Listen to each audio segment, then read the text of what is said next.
Hello, ladies and gentlemen. My name is Ken. I'm the host of the Information Nation. You can find me on theinformationnation.com. Hey, back on March 23rd in the wee hours of the morning, this is something that almost passed us up. It almost got by us. But they were passing a whole bunch of amendments on foreign policy. And Senator James Inhofe, a Republican from Oklahoma, introduced an amendment that would prevent the United States from entering into the United Nations Arms Trade Treaty in order to uphold the Second Amendment. And his amendment passed 53-46. And the Republicans have been critical about President Obama's decision to consider the treaty, although Obama has said he would not vote for anything that would violate the Second Amendment. And if you like your doctor, you can keep your doctor. The UN Arms Trade Treaty would regulate international arms sales. You're probably asking yourself, what does this have to do with me? It's an international arms treaty.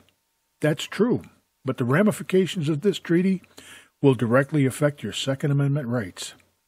You see, the United Nations Arms Treaty is planning to effectively repeal the Second Amendment by replacing the Constitution with the UN Charter and by replacing God with government as the source of all your rights, including your right to keep and bear arms. The treaty would eradicate the Second Amendment, first by mandating that state signatories create a registry of gun owners, manufacturers, sellers, and traders.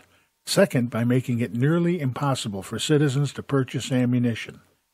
It would call for member states, which includes the United States, to support weapons collection, disarmament, demobilization, and reintegration of ex-combatants, as well as physical security and stockpile management programs by the United Nations peacekeeping operations.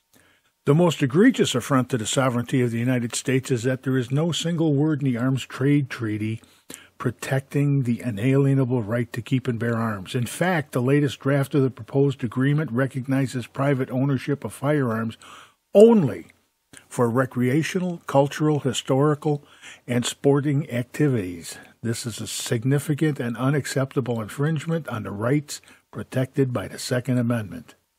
In truth, however, Americans needn't look to an unaccountable, unelected body of globalist bureaucrats to reaffirm the rights already granted by our Constitution. While it is unlikely that the Senate would ratify the treaty in its present form, 67 senators would have to vote to approve it.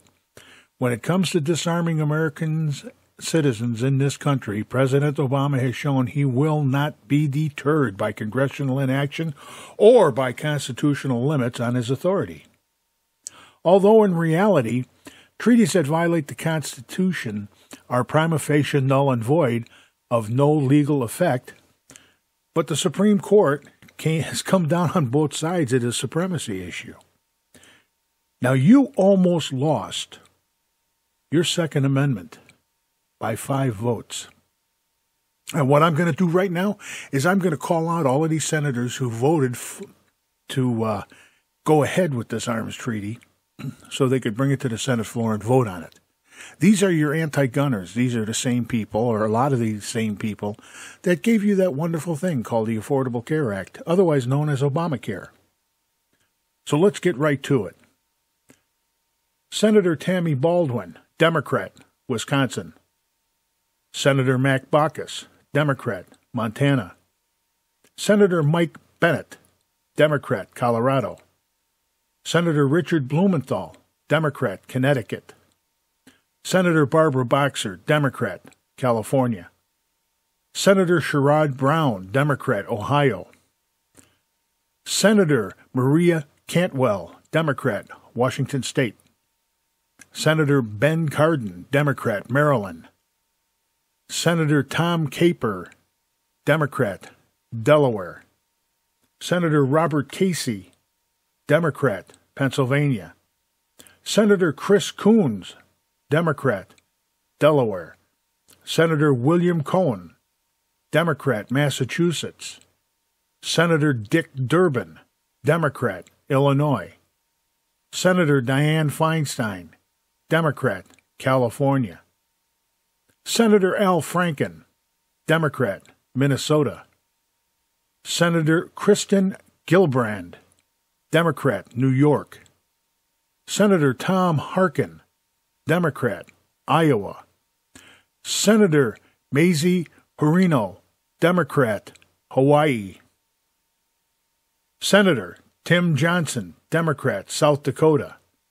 Senator Tim Kaine, Democrat, Virginia. Senator Angus King, Independent, Maine. Senator Amy Klobuchar, Democrat, Minnesota. Senator Mary Landau, Democrat, Louisiana. Senator Patrick Leahy, Democrat, Vermont.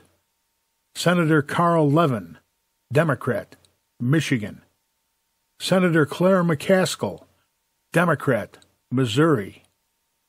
Senator Bob Mendez, Democrat, New Jersey.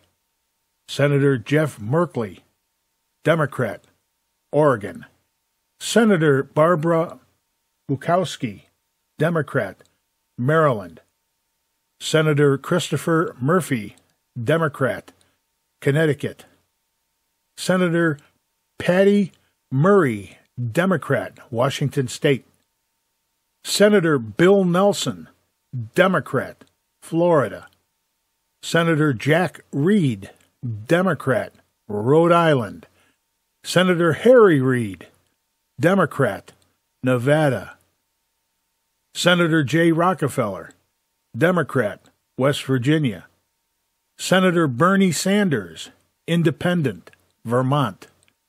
Senator Brian Schatz, Democrat, Hawaii. Senator Charles Schumer, Democrat, New York. Senator Jean Sheen, Democrat, New Hampshire.